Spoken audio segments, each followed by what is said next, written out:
आत्मवंदन सगळ्यांना. खूप स्वागत आहे सगळ्या माझ्या कुटुंबियांचं आजच्या सत्रामध्ये. आपल्या सगळ्यांचे अनेक अनेक अनेक आभार आहेत की आपण सगळेजण सामूहिक सत्रामध्ये सहभागी होता.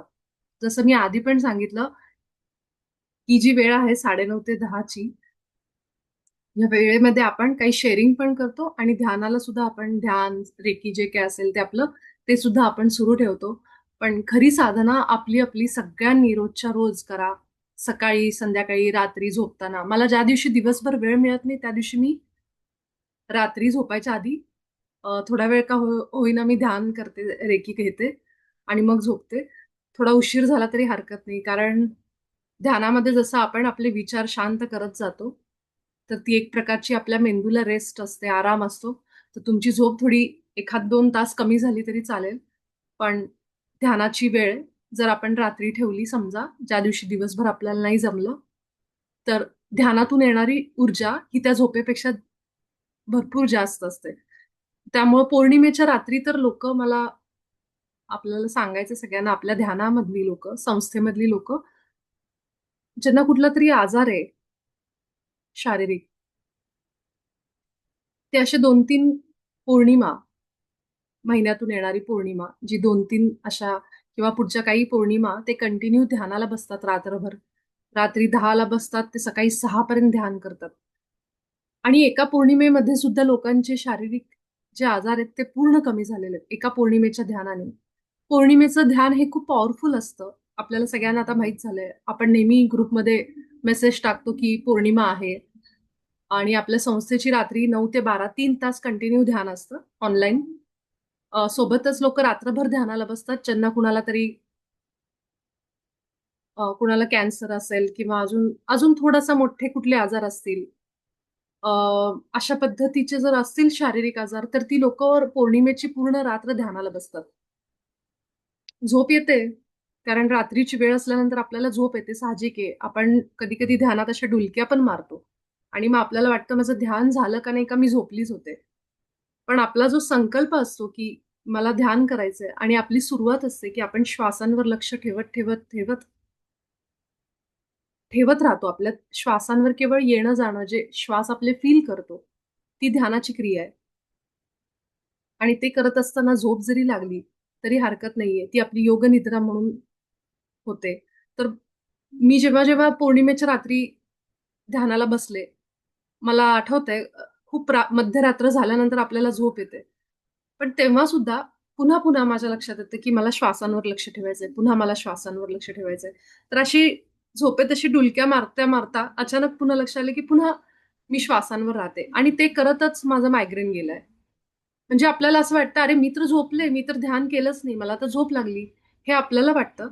पण खरं तर ती प्रोसेस सुरू असते ध्यानाची. त्यामुळे कुठेही मनामध्ये शंका येऊ देऊ नका, की माझं ध्यान आज झालंय किंवा नाही. आपलं ध्यान होतं. ध्यान होतं म्हणजे ध्यान म्हणजे काय, की एकाग्रता, फोकस, आपलं लक्ष आणि ते कुठं? आपल्या श्वासांवर. त्यामुळे तुम्ही केवळ श्वासांवर लक्ष म्हणजे काय? हा आत्ता जो श्वास येतो जातो तो फील करा. हे मी पुन्हा-पुन्हा का सांगते? कारण मला मेसेज येतात, फोन येतात, तर ते बऱ्याच वेळेला हेच असतात, की नेमकं आम्ही ध्यान बरोबर करतोय का नाही हे कसं ओळखायचं? किंवा मी ध्यान करतीये का बरोबर मला कसं कळणार? तुम्हाला कळायची गरज नाहीये. कारण आपण म्हणतो का, की मी आत्ता जर तुम्हाला म्हणलं, तुम्ही जिथं बसला आहात, त्या खोलीमध्ये जो पंखा आहे तुमच्या डोक्यावर फिरणारा, त्याला ध्यान लावा. त्याच्याकडे लक्ष द्या. तुम्ही काय करणार? तुम्ही फक्त पंख्याकडे बघणार, है ना? ते झालं तुमचं ध्यान. ध्यान म्हणजे काय? लक्ष देणं. तुम्ही पंख्याकडे बघणार. मग आता मी पंख्याकडे बघतीये का नाही, माझं ध्यान आहे का नाही, हे आपण विचारतो का? नाही विचारत. का? कारण माझी नजर पंख्याकडे गेली आणि मी त्या पंख्यावर बघतीये, की त्याचा रंग कसा आहे, तो कसा फिरतोय, ते स्वच्छ आहे का माझा पंखा, का त्याला जाळ्या लागल्यात, का त्याला घाण लागलीये. हे सगळं आपल्या डोक्यात येतं. पंख्याचा स्पीड किती आहे, हं? तर ही जी प्रक्रिया आहे, की पंखा बघणे, म्हणजे पंख्याला ध्यान लावलं आपण, म्हणजे एक झालं ना. मग त्याच्यामध्ये दुसरं आपल्याला अजून चेक करायची गरज नाही, की मी माझं नीट लक्ष आहे का नाही किंवा पंखा मी नीट बघतीये का नाही. ठीक आहे. मग आता हे तशी जशी प्रक्रिया आहे, पंख्याकडे आपण बघतोय म्हणजे आपण पंख्यावर ध्यान लावलंय. त्याच प्रकारे आपल्या श्वासांवर केवळ फील करणं, श्वास येतात जातात हे बघणं आणि श्वासांना अनुभव करणं म्हणजे आपलं ध्यान झालं. मग आता ह्याच्यावर आपण मनामध्ये शंका घ्यायची गरज नाही, की माझं ध्यान खरंच लागलंय का नाही. ठीक आहे? कारण जसं आपण श्वासांवर लक्ष द्यायला लागतो, आपलं ध्यान सुरू झालं त्या क्षणाला. मग कदाचित त्याच्यामध्ये झोप लागली, डुलक्या आल्या, हरकत नाहीये. पुन्हा-पुन्हा आपण अ, ध्यान आपलं पुन्हा आपल्या श्वासांवर घेऊन जा आणि अगदीच जिथं असं वाटतं रात्री समजा तुम्ही कधी बसलात पौर्णिमेच्या रात्री, तर अगदीच जिथं तुम्हाला असं वाटलं, की आता मात्र मला आता झोप आवरत नाहीये किंवा मला झोप येतेय किंवा मी आता पडेनच खाली इतक्या प्रकारे, त्यावेळेस तुम्ही झोपी जा. पण पौर्णिमेच्या रात्री शक्यतो सगळ्यांनी प्रयत्न करा, की जास्तीत जास्त त्या दिवसामध्ये सुद्धा तुम्ही जास्तीत जास्त ध्यान त्या दिवशी कराल. कारण ती ऊर्जा खूप असते आणि असे कुठले जर शरीरातले आपल्याला माहीत नसलेले आजार असतील, तर ते सुद्धा जातील निघून. पौर्णिमेच्या दिवसाचं इतकं महत्त्व आहे. मला अ, हे सगळ्यांना सांगायचं होतं, की जे आत्ता जे सोलार फ्लेअर सुरू आहेत, सूर्यापासून येणारी एनर्जी, ती इतकी पॉवरफुल आहे, की आत्ता सुद्धा तुम्ही सगळेजण रोजच्या रोज भरपूर वेळ ध्यान करा. म्हणजे आपण म्हणतो ना पौर्णिमा, अमावास्या, पण आता काही महिन्यांपासून, काही वर्षापासून, 1 वर्षापासून खूप प्रमाणामध्ये सोलार फ्लेअर येतायत. म्हणजे सूर्यापासून एक भरपूर ऊर्जा बाहेर पडतीये, जी आपल्या ध्यानासाठी वगैरे चांगली आहे खूप. आपल्या शरीरातले आजार बरी करण्यासाठी खूप उपयोगी आहे. त्यामुळे रोजच्या रोज जास्तीत जास्त वेळ आपल्या ध्यानासाठी काढा. आणि एक गोष्ट मात्र सध्या होतीये. आज मला दोघा आपल्या मास्टरचे मेसेज आले आणि ती गोष्ट अशी, की ह्या काळामध्ये थोडंसं राग-राग, चिड वाढलीये. ठीक आहे.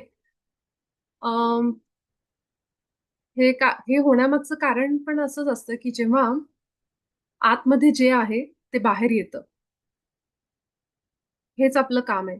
केवळ ध्यान करून उपयोग नाहीये. नुसतंच मी माझ्या श्वासांबरोबर दिवस-रात्र ध्यानाला बसलीये ठीक आहे. पण माझ्या आतमध्ये पण मला जाऊन थोडं बघणं गरजेचं आहे.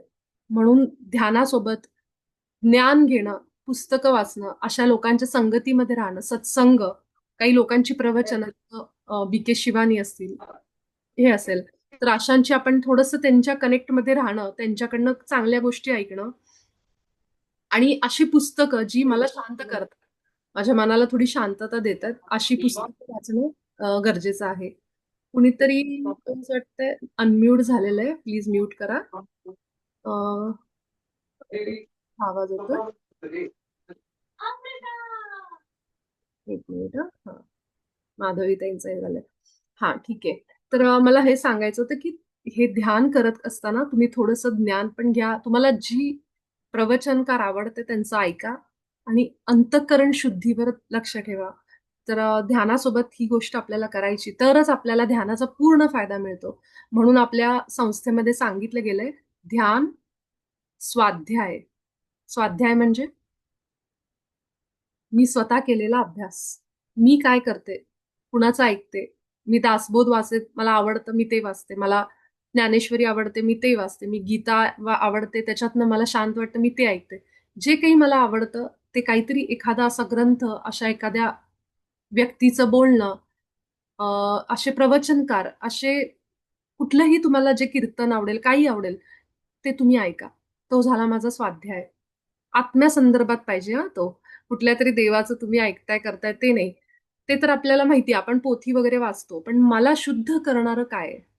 मला शांत करणारं काय आहे? ठीक आहे. तिसरं म्हणजे सोशल मीडियापासून लांब राहायचं. न्यूज, जाती, धर्म किंवा अशा कुठल्याही गोष्टीमुळं ज्याच्यामुळे मी डिस्टर्ब होतीये.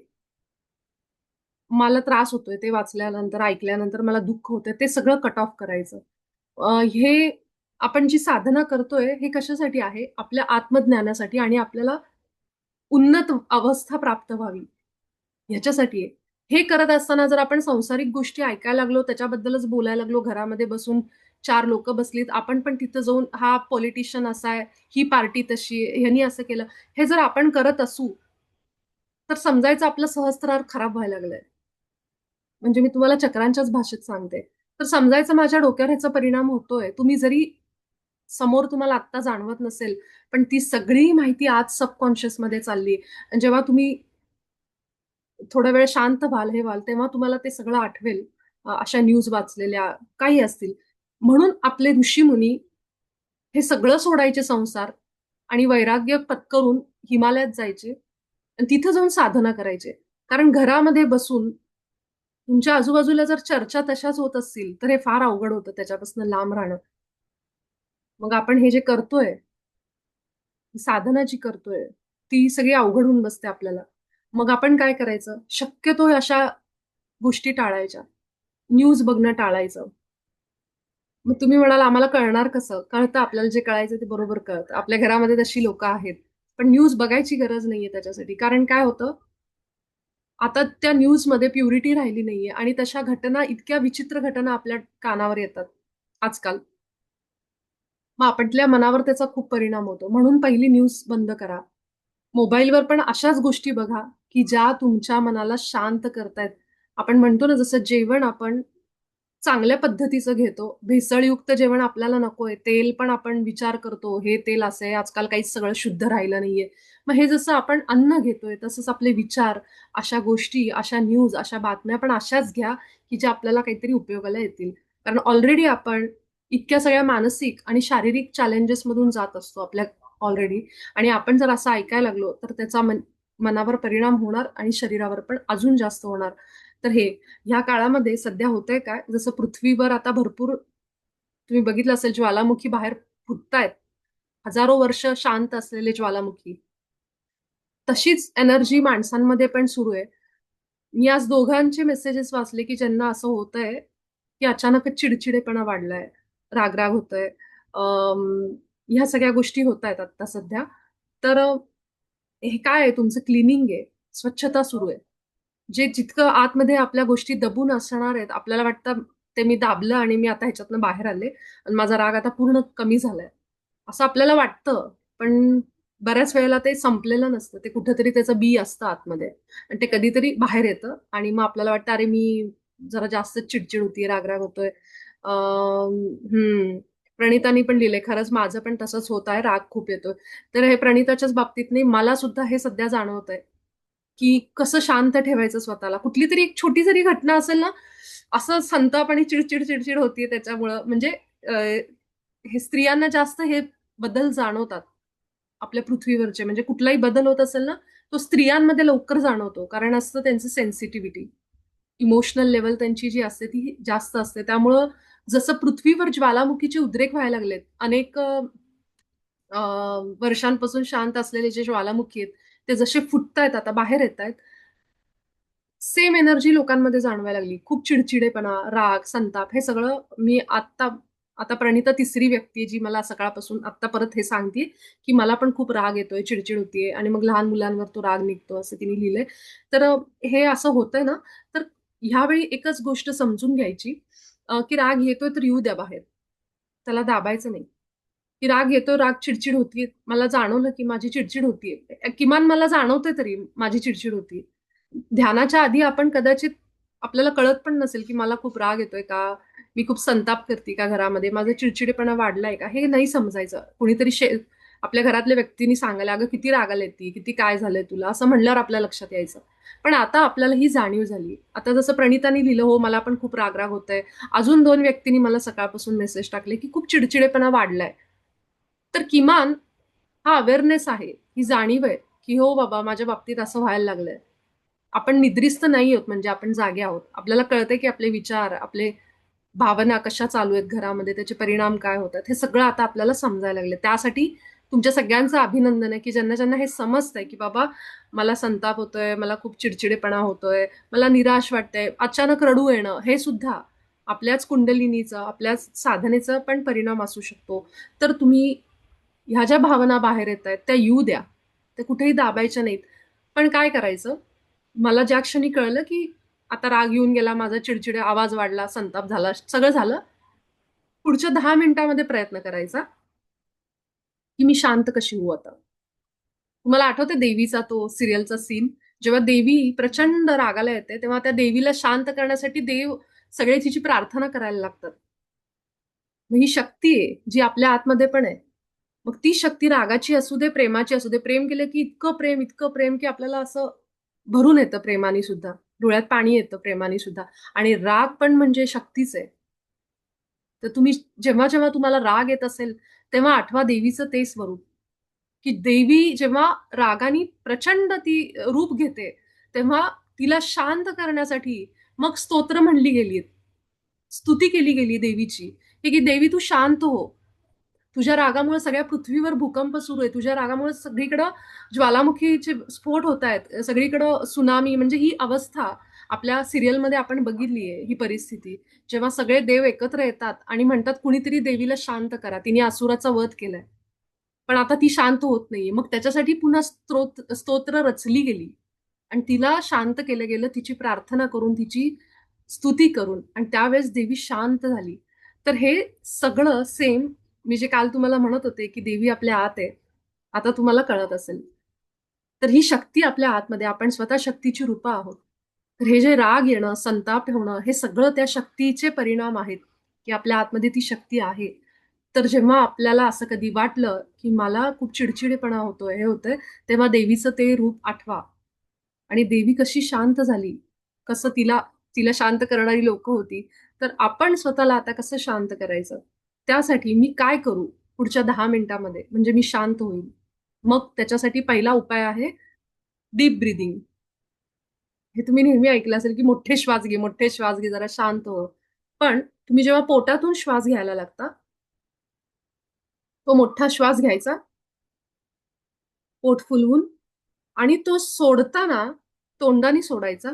आणि तो जितका तुम्ही सावकाश तोंडातून बाहेर सोडाल, तितका तुमचा राग लवकर शांत झालेला तुम्हाला जाणवेल. आणि मी हे आज ज्या दोघींशी बोलले त्यांना पण सांगायचं विसरले, पण ही क्रिया मी सुद्धा करते. तर मला असं वाटलं, की माझा राग उगाचच चिडचिडेपणा वाढलाय. होतं असं आपल्या हार्मोन्समुळं किंवा अनेक गोष्टी असतात त्याच्या मागं. तर तेव्हा तो मोठा श्वास घ्यायचा आणि तोंडावाटे तो श्वास जेव्हा तुम्ही बाहेर सोडता, तो इतका हळूवार सोडायचा आणि त्या श्वासावर पूर्ण लक्ष ठेवायचं. श्वासक्रिया आपल्याला सगळ्या संकटात मदत करते. विश्वास ठेवा. तुम्ही आपल्याच ग्रुपमधल्या अनेकांचे हे अनुभव ऐकलेत, की कसे ते आधी घाबरायचे, कसे आधी पॅनिक व्हायचे आणि जसं ध्यानाला लागलेत त्याच्यानंतर त्यांच्यात कसा बदल झालाय.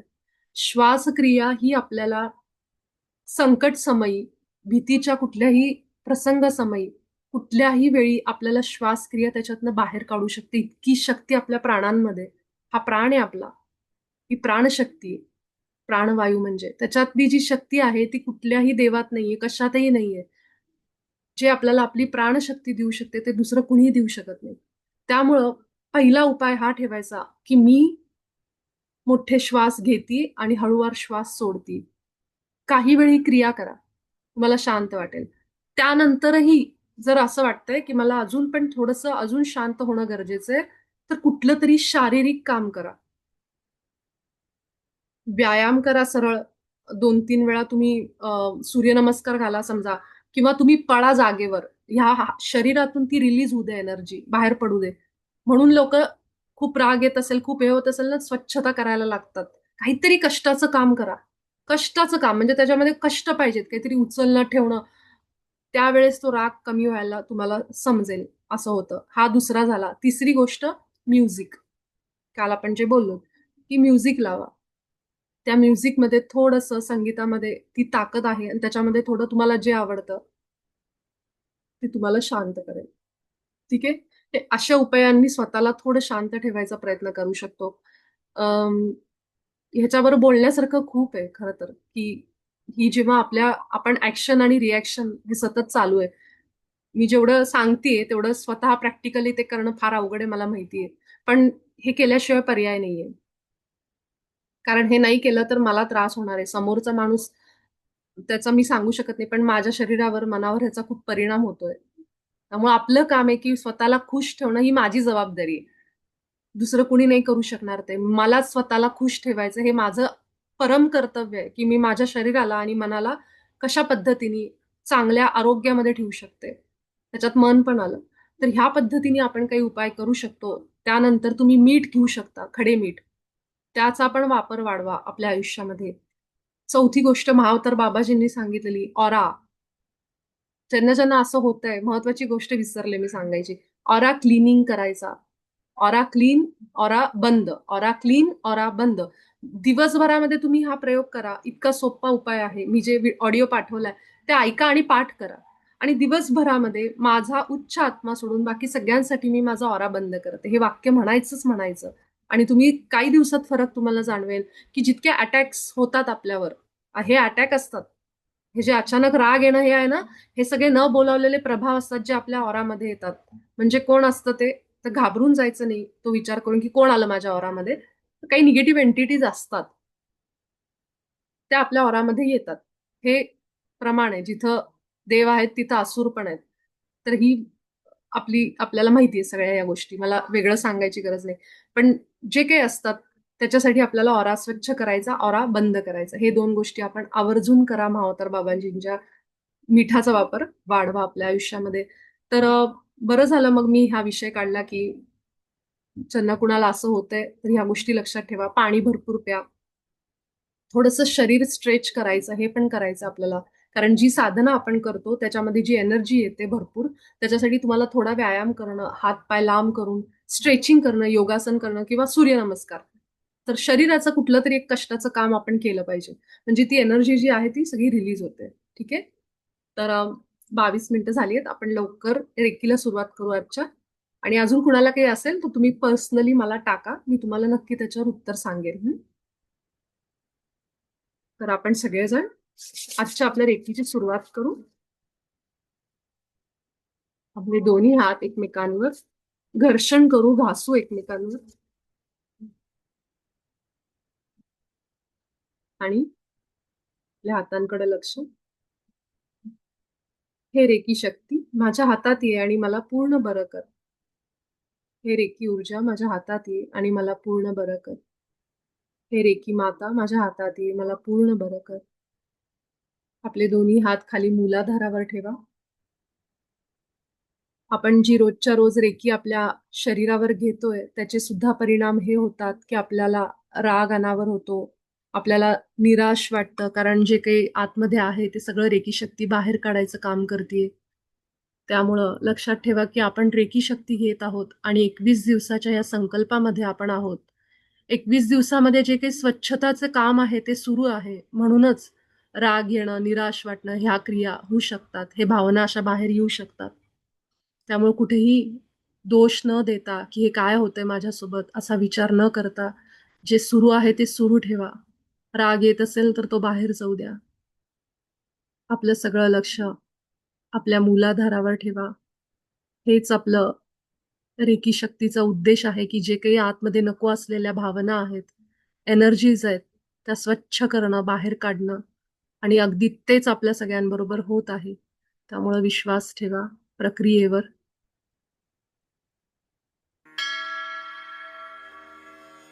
आपलं सबस्क्राईब सगळं करा लक्ष सनातन आपल्या धर्मास मराठीला. मूलाधारावरच ठेवा.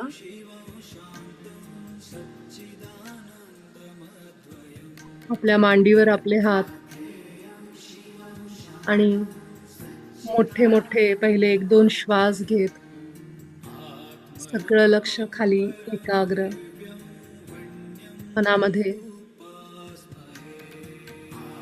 मी सुरक्षित आहे. मी समृद्ध आहे. माझं मूलाधार संतुलनात येत आहे.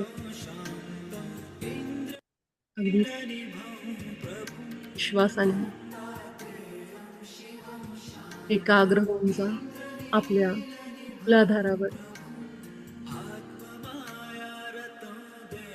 आपल्या सगळ्यांच्या सोबत श्री दत्तात्रेयांची एनर्जी जोडली गेली आहे. विश्वास ठेवा आपल्या सगळ्यांचे गुरु आपल्या सोबत आहेत, जे आपल्याला या स्वच्छते मोहिमेमध्ये मदत करतायत. माझ्या अंतःकरणाची शुद्धी, स्वच्छता सुरू आहे.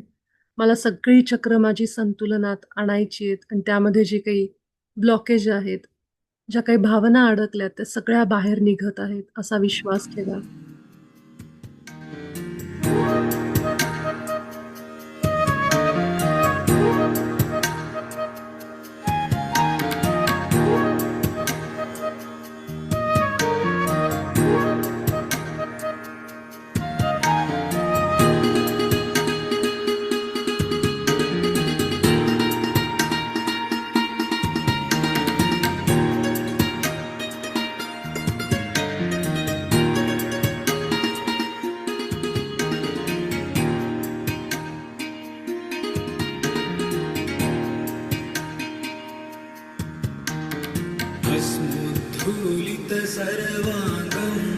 जटाजूटधरं विभुं भस्मोद्धूलितसर्वाङ्गं जटाजूटधरं विभुं चतुर्बाहुदाराङ्गं प्रफुल्लकमलेक्षणम्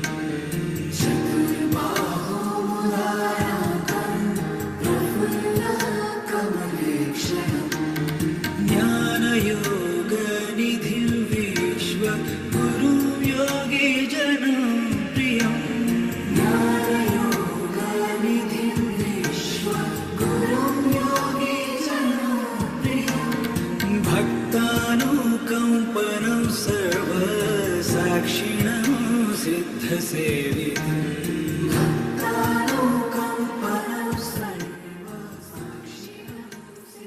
माझं मूलाधार चक्र आता संतुलनात आलं आहे.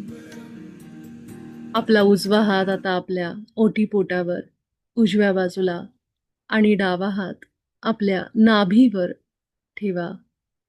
आपण स्वादिष्ठानाला आणि मणिपुराला एकाच वेळेस रेकी शक्ती देत आहोत. उजवा हात आपल्या ओटीपोटावर आणि डावा हात पोटावर ठेवायचा नाभीपाशी.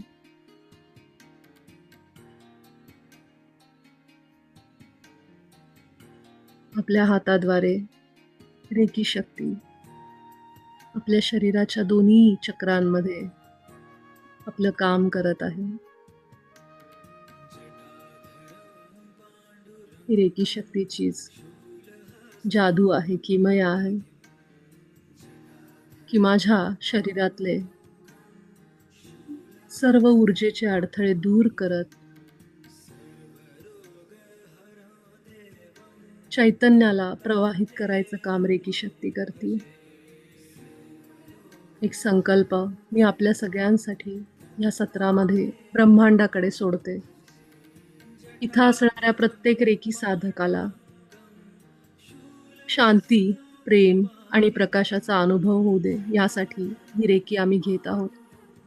आमच्या सगळ्यांची सगळी चक्र पूर्णपणे संतुलनात येण्यासाठी आम्ही हे सत्र घेत आहोत. हे परमात्मा, आपण आमच्या सर्वांच्या द्वारे, आमच्या हातातून वाहणाऱ्या रेकी शक्तीद्वारे आमच्या आयुष्यामध्ये, आमच्या सगळ्या ऊर्जा क्षेत्रामध्ये संतुलन आणा. यासाठी आम्ही ही आजची रेकी साधना करत आहोत.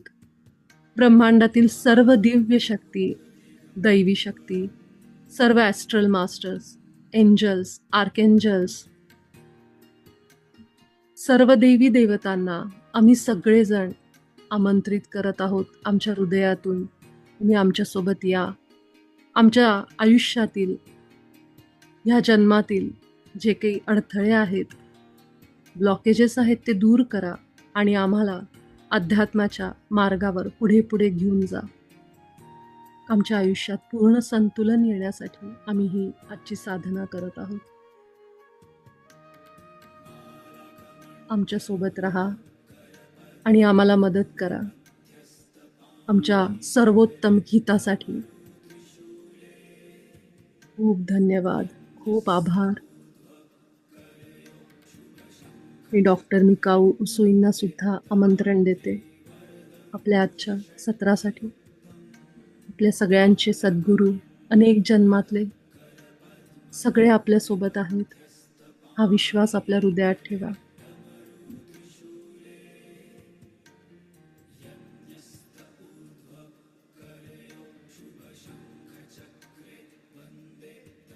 त्रिवरदं भुजषट्कयुक्तं डमरुत्रिशूले यज्ञस्त ऊर्ध्वकरयो शुभशङ्खचक्रे वन्दे त्रिवरदं भुजषट्कयुक्तम्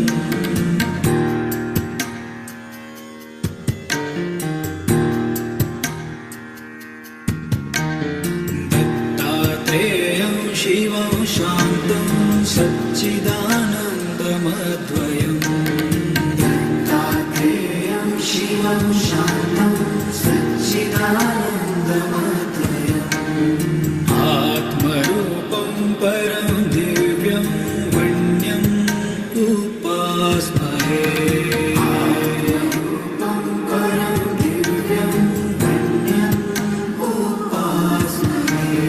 दत्तात्रेयं शिवं शान्तम् इन्द्रनीलनिभं प्रभुं दत्तात्रेयं शिवं शान्तम् इन्द्रनीलनिभं प्रभुम् आत्ममायारतं देवम् अवधूतदिगम्बरम् आत्ममायारतं देवम् अवधूतदिगम्बरम् अवधूतदिगम्बरम्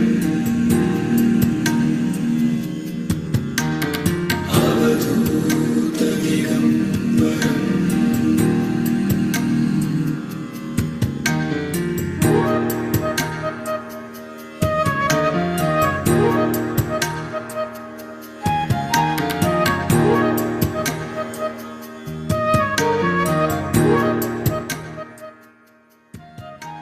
माझं स्वादिष्ठान चक्र आणि मणिपूर चक्र आता संतुलनात आलं आहे. आपला उजवा हात आता आपल्या छातीवर ठेवायचा आहे, आपल्या हृदयस्थानावर, आणि डावा हात उचलून आपल्या गळ्यावर ठेवायचा आहे, विशुद्धी चक्रावर. आपल्या हृदयामध्ये आपल्या सद्गुरूंना आठवा, आपल्या इष्टदेवतेला आठवा आणि रेकी शक्तीला प्रार्थना करा. माझं हृदय कायम प्रेमाने, करुणेने आणि प्रकाशाने भरलेलं असू दे. जी शिकवण माझ्या सद्गुरूंनी दिली आहे, करुणा आणि प्रेमाची, ती माझ्याकडे कायम असू दे. सर्व परिस्थितीमध्ये मी शांत आणि प्रेम अनुभव करू दे. हे रेकी शक्ती माझ्या हृदयात असणाऱ्या अशा सर्व भावना, अशा सगळ्या ऊर्जा ज्या प्रेमाच्या नाही आहेत, प्रकाशाच्या नाही आहेत, त्या सगळ्या दूर करा आणि मला संतुलन प्राप्त करून द्या. माझ्या आयुष्यात, माझ्या मनात, माझ्या हृदयात, माझ्या ऊर्जेमध्ये. केवळ आणि केवळ आपल्या गळ्यावर, आपल्या छातीवर, जिथं आपले हात आहेत, तो स्पर्श अनुभव करा. बाकी सगळं काम रेकी शक्ती करते. आणि विश्वास ठेवा, आतमध्ये असलेल्या सर्व शक्ती, सर्व देवी देवतांवर, ज्या आपल्या आत बसल्यात, आपल्या हृदयात आहेत. श्री दत्त महाराज असतील, श्री महादेव असतील, देवी पार्वती असेल, देवी दुर्गा असेल, सगळ्या आपल्या आत आहेत. श्रीराम आपल्या आत आहेत, अयोध्या आपल्या आत आहे, काशी आपल्या आत आहे. ही सगळी तीर्थ क्षेत्र आपल्या आत आहेत, गिरनार आपल्या आत आहे. कारण पाहिजे तेव्हा आपल्या हृदयामध्ये आपण त्यांचं स्मरण करतो. त्या क्षणाला आपल्या आतमध्ये असलेली ही स्थानं जागृत होतात, त्या देवी देवता जागृत होतात. त्यामुळे विश्वास ठेवा, माझ्या हृदयात आत्ता ह्या क्षणाला सर्व देवी देवता आहेत.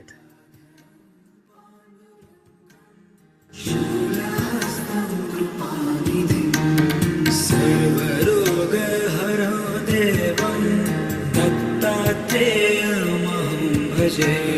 सर्वरोगहरं देवं दत्तात्रेयमहं भजे. जटाधरं पाण्डुरङ्गं शूलहस्तं कृपानिधिं.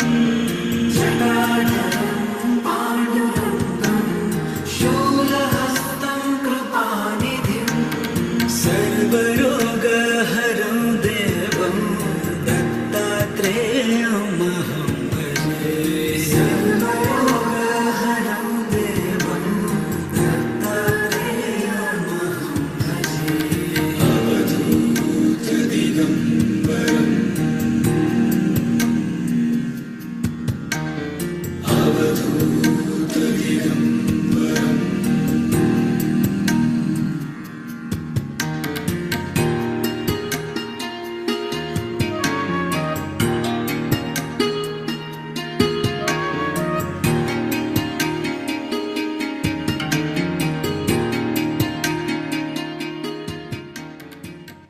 आणि आता आपल्या हृदयाला आणि विशुद्धीला संतुलनात आणल्यानंतर आपला उजवा हात उचला आणि आपल्या कपाळावर ठेवा आणि डावा हात आपल्या कपाळाच्या मागे.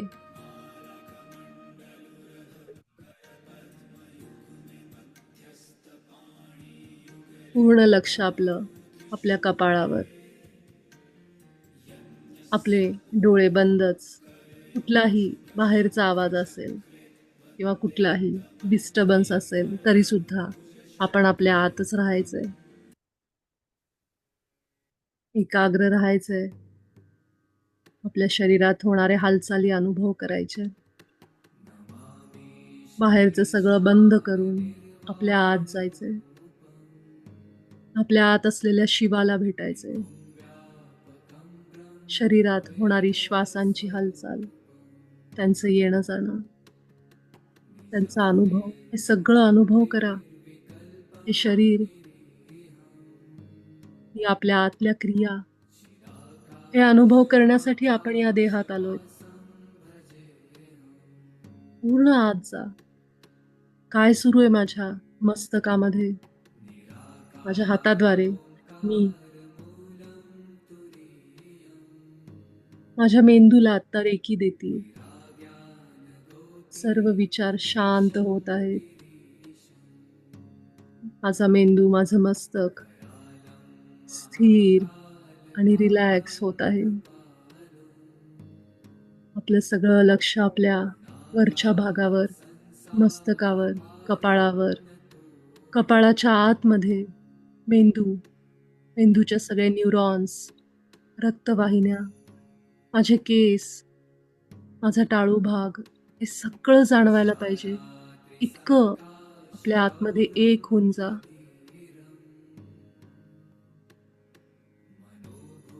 कोटि प्रभाश्री शरीरम्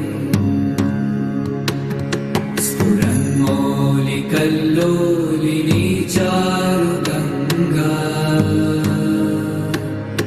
लसद्भालबालेन्दुकण्ठे भुजङ्गा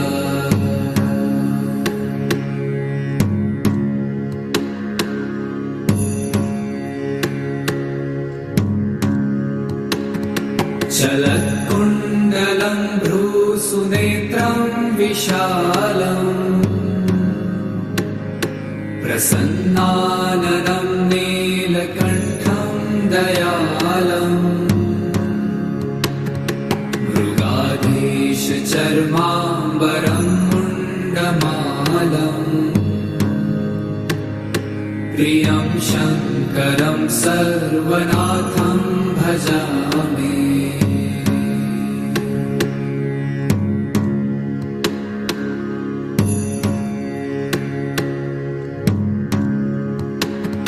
प्रचण्डं प्रकृष्टं प्रगल्भं परेशम्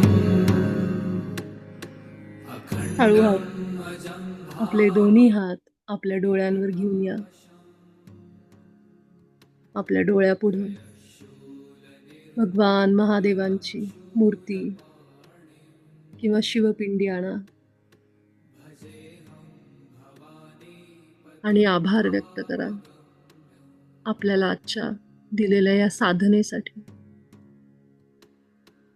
आपल्या आत असलेल्या शिवाचे, मा पार्वतीचे आणि रेकी मातेचे. अगदी सावकाश आपले डोळे उघडा.